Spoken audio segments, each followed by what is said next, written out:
Just a few years ago, the U.S. Supreme Court established the right to same-sex marriage, a landmark for civil rights. On Tuesday, the court took up a trio of cases that could be just as significant, whether LGBTQ workers are protected under federal law. At issue is Title VII of the 1964 Civil Rights Act, which prohibits discrimination based on a number of factors, including sex. Under the law, sex is defined as a person's status as biologically male or female. LGBTQ activists are pushing for the court to expand that definition to include sexual orientation and gender identity. In each case, the plaintiffs allege they were fired for being gay or transgender. Their employers, though, contend that they were dismissed for misconduct or insubordination. If the court eventually limits the definition of sex, it could put millions of LGBTQ Americans at risk of discrimination. But an expansion of Title VII could potentially affect other anti-discrimination statutes. Outside the courthouse, LGBTQ rights activists demonstrated against the possibility that, under the law, they could be married on Sunday, fired on Monday.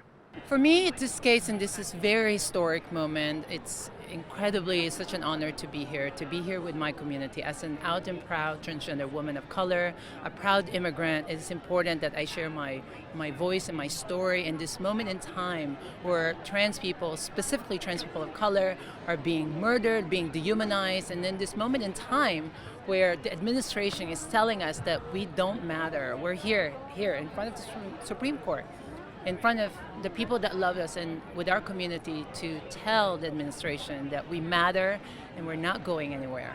I have a few family members that are part of the LGBTQ plus community. And if, they're not allowed to work where they want to work because of the decisions that they made on their personal lives, then I think that's a tragedy.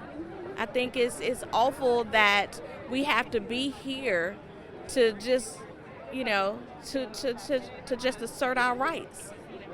I think that's sad. I was talking with my partner about it on the way up here, and I was like, look, it might not go our way. We won't know till the summertime, and I want to be prepared for that emotionally because it sucks when you feel like your government is out to get you. But at the same time, we have to have the faith that eventually the American people are going to realize that all human beings are entitled to the same dignity and protections under the law.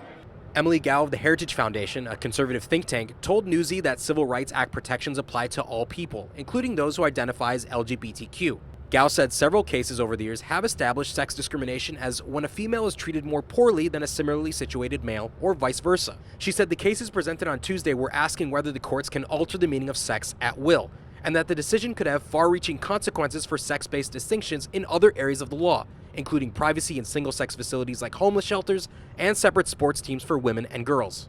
Gerald Bostock is one of the plaintiffs whose case was argued before the court. He appeared at the National Press Club following the hearing and said his fight was necessary given the scope of the issue. Through my journey with this, I realized early on that this is not just about me. It is a national issue, and somebody needed to stand up and confront this head on. And I was willing to do it because I don't want anyone else to have to go through what I've gone through for the last 6 years of my life, plain and simple.